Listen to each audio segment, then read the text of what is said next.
कोई कागज है रिकॉर्ड पे जिसे आपके मेंबरान को आपने बताया कि इस जगह इलेक्शन होंगे? वेन्यू तो बहुत इंपॉर्टेंट होता है ना इलेक्शन के लिए। जितने भी लेटर आपके हैं उसमें लिखा हुआ है कि पेशावर में केपीके में हो रहा है, कोई वेन्यू नहीं है। पीटीआई के पास बल्ला रहेगा या नहीं, फैसला आज मुतवक्किल। सुप्रीम कोर्ट में इलेक्शन कमीशन की दरख्वास्त पर समाअत के दौरान चीफ जस्टिस ने पूछा, पेशावर में किस जगह अटॉर्नी जनरल इलेक्शन हुआ? रिकॉर्ड पर तो कुछ नहीं, पार्टी अरकान को कैसे मालूम हुआ कि वोट डालने कहां जाना है? हामिद खान ने जवाब दिया, चिमकनी में हुए। जस्टिस मुसर्रत हिलाली ने पूछा, गुमनाम गांव में इंतखाबात क्यों कराए? न्याजुल्लाह न्याजी ने कहा, व्हाट्सएप पर लोगों को बताया था और लोग पहुंचे भी थे। वीडियो मौजूद है, अदालत में चला लें। चीफ जस्टिस ने कहा, वीडियोस बाहर जाकर चला लें, हम दस्तावेजात पर केस चलाते हैं। मामला लाहौर हाईकोर्ट में था तो पेशावर हाईकोर्ट क्यों गए? बैरिस्टर गौहर ने कहा, हम फॉर्म शॉपिंग करने नहीं गए थे, पेशावर में इलेक्शन हुए इसलिए वहां गए। चीफ जस्टिस ने कहा, एक जगह से रिलीफ ना मिले तो दूसरी जगह चले जाएंगे। पीटीआई को इंतखाबी निशान ना मिला तो क्या अकबर एस बाबर को नुकसान नहीं होगा?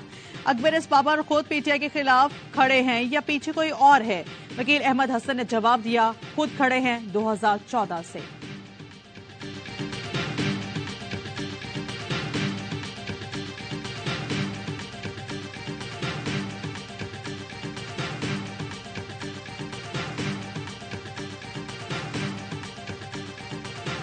मैच का सामना कर रहे मकबूल जमात को आउट किया गया तो दुनिया आपके इलेक्शन को कभी नहीं मानेगी। चेयरमैन पीटीआई बैरिस्टर गौहर खान ने कहा, उम्मीद है अदलिया इंसाफ के तराजू बराबर रखेगी और जमहूरियत को बचाएगी। पीटीआई क़यादत अंडरग्राउंड या जेलों में है, लीडर्स को बगैर सबूतों के बार बार उठाया जाता है। ये एम्पायर को साथ मिलाकर क्रीज से बाहर चले गए हैं, लेकिन हर कोशिश के बावजूद 8 फरवरी को उन सब को शिकस्त होगी।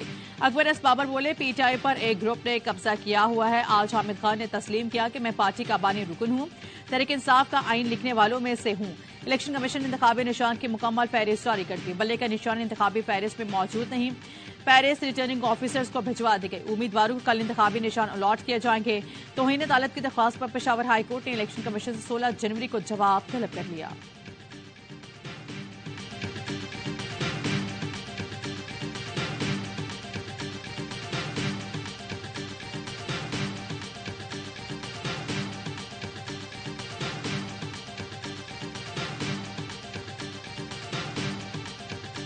कहते हैं कि हम खंबे को भी खड़ा करेंगे तो वो भी जीत जाए। खंबा ही इंतखाबी निशान बना लें। वोकला इस तरह नजर आ रहे हैं इस वक्त, उनकी टिकटें ले रही जैसे कोई बार एसोसिएशन का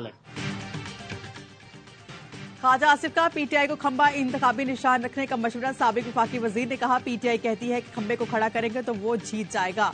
जिस तरह वकीलों को टिकट दिया गया, लगता है बार काउंसिल का इलेक्शन है। 1 साल कबल शामिल होने वाली को पार्टी चेयरमैन के लिए चुना गया। ये बंद गली में आ चुके, उन्हें रास्ता नजर नहीं आ रहा। अगर उन्हें अदलिया पर यकीन है तो अदालती फैसले का इंतजार करें।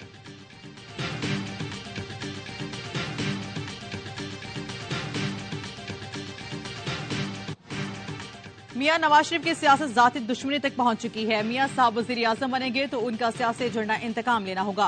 वो अपने माजी को देखते हुए अवाम के मुस्तकबिल को नुकसान पहुंचाएंगे। बिलावल भुट्टो कहते हैं, पीटीआई का मामला सुप्रीम कोर्ट में है, 1-2 दिन के बाद है, पता चल जाएगा। मुस्लिम लीग नून से दोबारा इत्तेहाद इस सवाल पर कहा, अगर किसी से दोबारा डसा जाऊं तो यह मेरे लिए शर्म का बाइस होगा। बिलावल भुट्टो के लाहौर में पाकिस्तान अवामी तहरीक के सेक्रेटेरिएट आमद, रहनुमाओं से मुलाकात की। पीपी चेयरमैन एतजाज एहसन की रिहाइशगाह भी गए। बुशरा एतजाज की बहन के इंतकाल पर ताज़ियत की।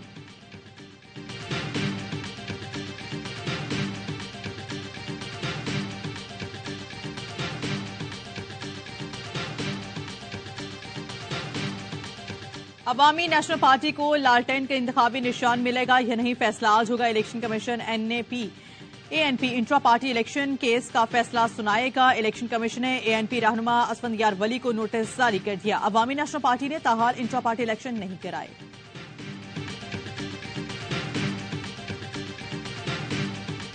पाकिस्तान तहरीक इंसाफ ने टिकट का ऐलान कर दिया। मुराद सईद को सवाल से टिकट दे दिया गया। मुनीर चेयरमैन पीटीआई बैरिस्टर गौहर अली खान उम्मीदवार हैं। हरिपुर से उमर अजूब, सवाबिल से असद कैसर को टिकट मिल गया। शहराम तिरकई मोहम्मद आतिफ अली मोहम्मद खान भी उम्मीदवार हैं। पेशावर से शंताना गुलजार, कोहाट से शहरियार अफरीदी, लकी मरवा से शेर अफजल मरवत को टिकट दे दिया गया। डीआई खान 1 से अली अमीन गंडापुर, इस्लामाबाद से शेब शाहीन उम्मीदवार हैं। लाहौर से आलिया हमजा, बैरिस्टर लतीफ खोसा, मुल्तान से शाह महमूद कुरैशी और उनके बेटे जैन कुरैशी उम्मीदवार हैं। जमशेद दस्ती भी मैदान में है। सियालकोट से उस्मान डार की वालिदा रेहाना डार को टिकट दे दिया गया। लाहौर से यास्मीन राशिद और मियां महमूद रशीद को भी टिकट मिल गए। NA 109 जंग से शेख वकास अकरम को टिकट जारी।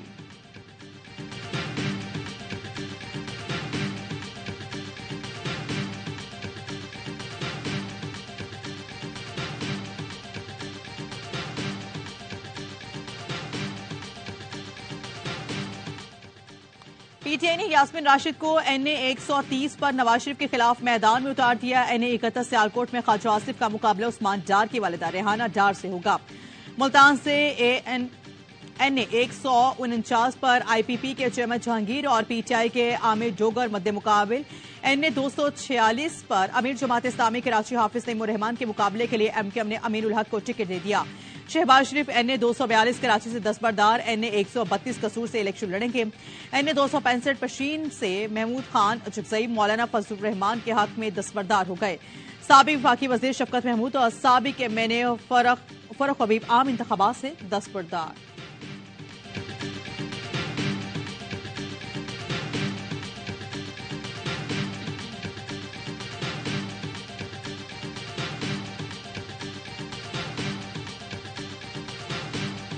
महंगाई मुसल्लत करने वालों को बारियां लगाने का कोई हक नहीं। ये 100 साल भी इक्तिदार में रहें तो खुशहाली नहीं आएगी। अमीर जमात इस्लामी सिराजुल्लाह कहते हैं हुक्मरान खुद अयाशियां करते हैं और आवाम को कहते हैं कि सब्र करो। पैनामा तोशाखाना में PP मुस्लिम लीग और PTI के नाम हैं। अवाम जुल्म के खिलाफ जद्दोजहद तेज करें। 8 फरवरी को नूरा कुश्ती की सियासत दफन कर दे। करप्शन फ्री और ग्रीन पाकिस्तान के तरासू को वोट दें। ख्वाजा इजहार की नाराजगी का असर MKM ने टिकट जारी कर दिया। ख्वाजा इजहार के लिए मुस्तफा कमाल NA 247 से दस्तबरदार, रऊफ सिद्दीकी ने NA 237 पर टिकट जमा करवा दिया। साबिक सूबाई वजीर मोहम्मद हुसैन भी पार्टी टिकट हासिल नहीं कर सके।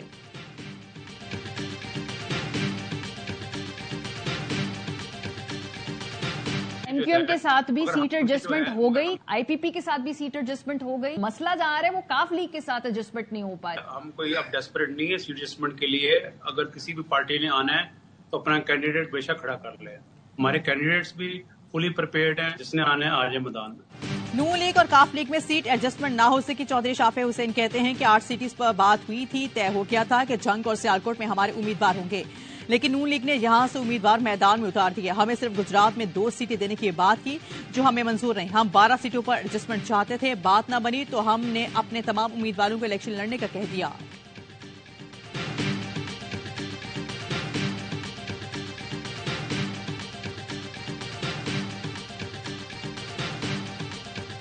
तीन माह के लिए इंतखाबात मुलतवी करवाने की एक और करारदाद सेनेट में जमा करवा दी गई। करारदाद आजाद पार्लिमानी ग्रुप के सेनेटर हिदायतुल्लाह ने जमा करवाई। करारदाद में कहा गया है कि सिक्योरिटी चैलेंजेस पेश नजर इंतखाबात 3 माह के लिए मुलतवी किए जाएं।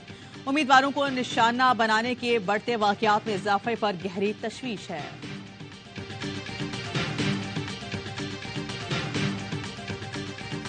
पाकिस्तान का मुख्तलिफ एयर डिफेंस वेपन सिस्टम का कामयाब मुजाहरा। आर्मी चीफ ने वेपन सिस्टम के कामयाब मुजाहरे का मुशाहिदा किया। अलबिजा 3 2024 मशकें सुमनाई में मुनक्किद की गई। आर्मी चीफ ने मशकों के दौरान मुख्तलिफ वेपन सिस्टम की कामयाबियों को सराहा। I-2 madam air defence weapon system का यह पहला तजुर्बा था। मशकों में मुख्तलिफ नौइयत के हथियारों का तजुर्बा किया गया। आर्मी चीफ ने आर्मी एयर डिफेंस की ऑपरेशन तैयारियों की तारीफ की। जनरल आसिम मुनीर ने कहा मुसल्लह अफवाज जदीद वेपन सिस्टम को अपना रही है, दिफाई जरूरियात और खतरात के पेश नजर बेहतरी ला रहे हैं। ISPR के मुताबिक आर्मी चीफ के आर्मी एयर डिफेंस सेंटर आमद यादगार शोहदा पर हाजिर, शोहदा को खिराज अकीदत पेश किया। कोर कमांडर्स कराची IG से ट्रेनिंग, कमांडर एयर डिफेंस और दीगर की भी शिरकत।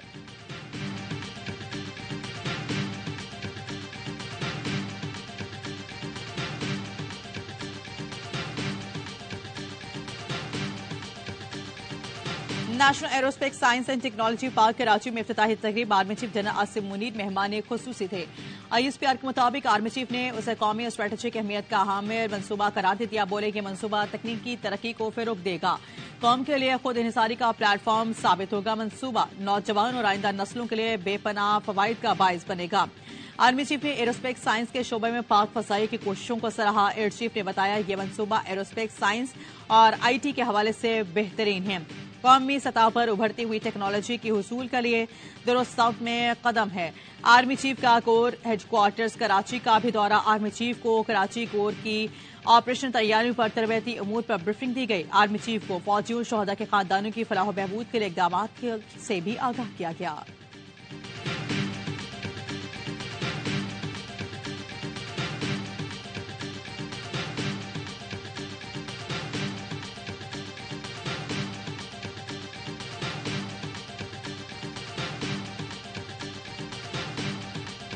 सिक्योरिटी फोर्सेस का शुमाली वज़ीरिस्तान में इंटेलिजेंस बेस्ड ऑपरेशन फायरिंग के तबादले में 2 दहशतगर्द अब्दुल्ला और खालिद जनान जहनुम वासिल ISPR ने बताया। हालांकि दहशतगर्द टारगेट किलिंग और दहशतगर्दी में मुलविस थे।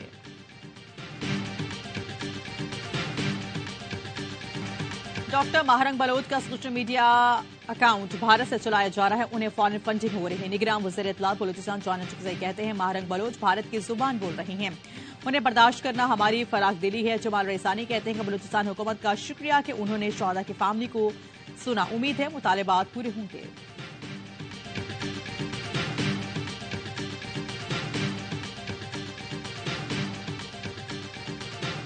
मौलाना फजल रहमान और एमल वली के कत्ल का मंसूबा बेनकाब। CTD पेशावर की कार्रवाई में 2 दहशतगर्द गिरफ्तार कर ले गए। SSP CTD ने बताया है कि दहशतगर्द फजल रहमान और एमल वली को निशाना बनाया जाना चाहते थे। हमला आवरों ने मुफ्ती महमूद मरकजी की रैकी की। दहशतगर्दों ने पक्तिका अफगानिस्तान से फिदाई तरबियत ली। एक मुलजिम खुदकुश हमला आवर था, दस्ती बम और खुदकुश जैकेट भी बरामद।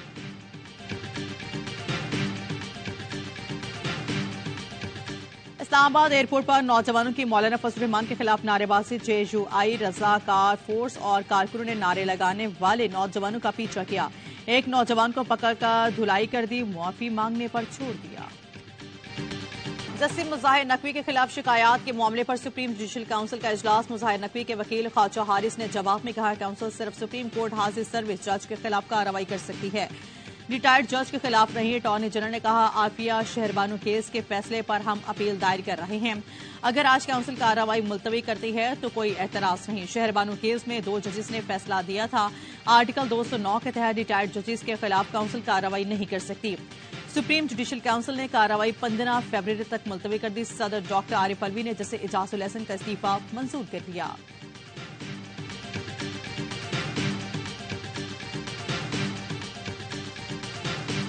अमेरिका और बरतानिया का यमन पर हमला, हौसियों के ठिकानों को निशाना बनाने का दावा किया। दारुल हुकूमत सना समेत कई शहरों पर बमबारी, शहरियों की बड़ी तादाद में हलाकत का खदशा। अमरीकी सदर ने बयान दिया, तिजारती जहाजों पर हमलों का जवाब दिया गया। यमन पर हमले के बाद रूस ने सलामती काउंसिल से हंगामी इजलास फौरी बुलाने का मुतालबा कर दिया। रूस का कहना है कि अमेरिका के यमन पर हमले अक़वाम मुत्तहिदा के चार्टर की खिलाफ वर्जी है। ओमान का कहना है कि यमन पर हमले के लिए फजाई हदूद फराहम नहीं की। सऊदी अरब का अमेरिका और बरतानिया के यमन पर हमलों पर तशवीश का इजहार। अमरीकी अरकान कांग्रेस ने हमलों को बाइडन इंतजामिया की नाकामी करार दे दिया। यमन में लाखों लोग सड़कों पर निकल आए। दारुल हुकूमत सना में बड़ा मुजाहरा हुआ। यमन पर हमले और गजा में इसराइली मज़ालिम की शदीद मजम्मत की। गजा पर इसराइली बमबारी ना रुकी। रात से जारी हमलों में 150 फलस्तीनी शहीद, 240 से जायद जख्मी। देर बलाक में रिहायशी इमारत पर 2 मिसाइल हमले हुए, जिसमें 3 बच्चों समेत 13 फलस्तीनी शहीद हो गए।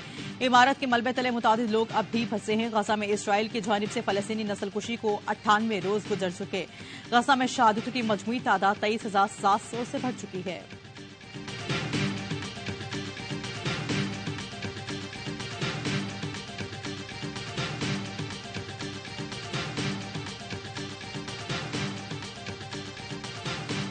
किसी को गजा में हमले रुकवाने का इख्तियार नहीं। इसराइल की आलमी अदालत इंसाफ में भी ढिठाई बरकरार। हेग में होने वाली समाअत के आखिरी रोज इसराइली वकीलों ने दलाइल दिए।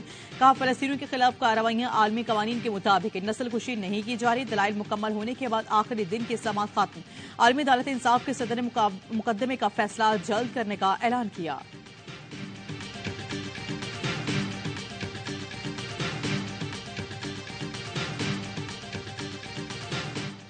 कराची में घर में आग लगने से 1.5 साल के जुड़वा भाइयों समेत 3 जाँ बहक। बल्दिया गुलशन गाजी के घर में आग शॉर्ट सर्किट से लगी। जुड़वा भाई 1.5 साल के जवाद और अब्बास जाँ बहक हुए। मरने वाला तीसरा शख्स माहीगीर घराने में मेहमान आया हुआ था।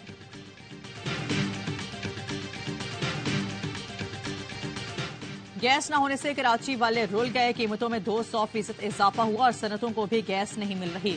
हाफिज नईमुर रहमान का 17 जनवरी को सुई सदरन गैस कंपनी के सामने धरने का ऐलान। कहते हैं कि आवाम को जालिम भेड़ियों पर नहीं छोड़ सकते हैं। मेयर कराची पर भी तनकीद। बोले ये गटर के ढक्कन दुरुस्त नहीं कर सके। हमने एक टाउन में 1500 ढक्कन लगाए। बजट नहीं, लेकिन फिर भी कुछ न कुछ करने की कोशिश कर रहे हैं।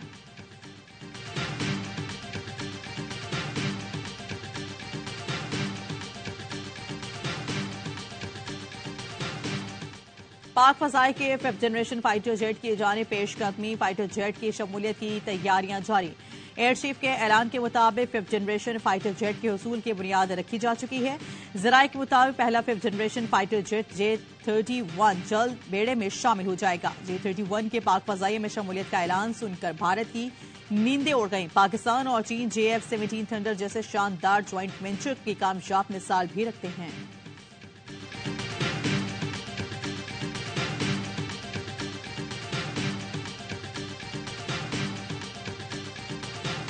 पाकिस्तान ने गेंद पकड़ते नहीं, कीवीज छोड़ते नहीं। नाकिस फील्डिंग के सबब शाहीनों को न्यूजीलैंड में भी शिकस्त। बाबर आजम और इफ्तिखार ने कैच गिराए। पहला T20 40 रन से न्यूजीलैंड के नाम। कीवीज ने पहले बैटिंग करते हुए 226 रन बनाए। केन विलियमसन और डेरिल मिचेल की बर्क रफ्तार 50s। अब्बास अफरीदी, शाहीन अफरीदी के 3-3 विकेटें। 227 रन के ताकू में साइम अयूब और रिजवान का अच्छा आगाज। बदकिस्मती से साइम 8 गेंदों पर 27 रन बनाकर रन आउट हो गए। बाबर आजम 57 रन के साथ टॉप स्कोरर रहे। पूरी टीम 18 ओवर में 179 रन पर आउट हो गई।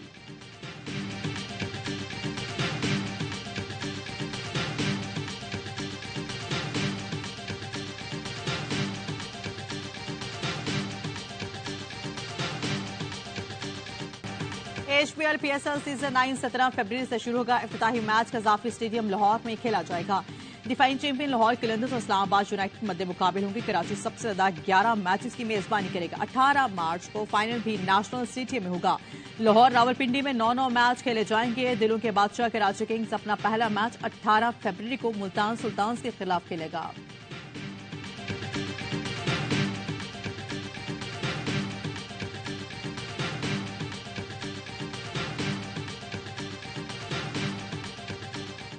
अरब के सहरा में फराटे भरती गाड़ियों के मुकाबले डकार रैली का छठा मरहला फ्रांसीसी ड्राइवर सेबेस्टियन लूप ने जीत लिया।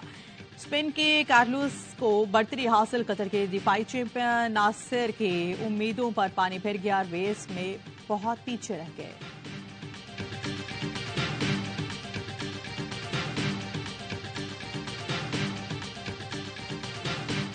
और कराची में समुद्र किनारे 3 रोजा फूड फेस्टिवल। मुल्की और गैर मुल्की खानों के एक से बढ़कर एक स्टॉल्स। रंग बरंग के मजेदार जायके, खुश खुराकों के मजे आ गए।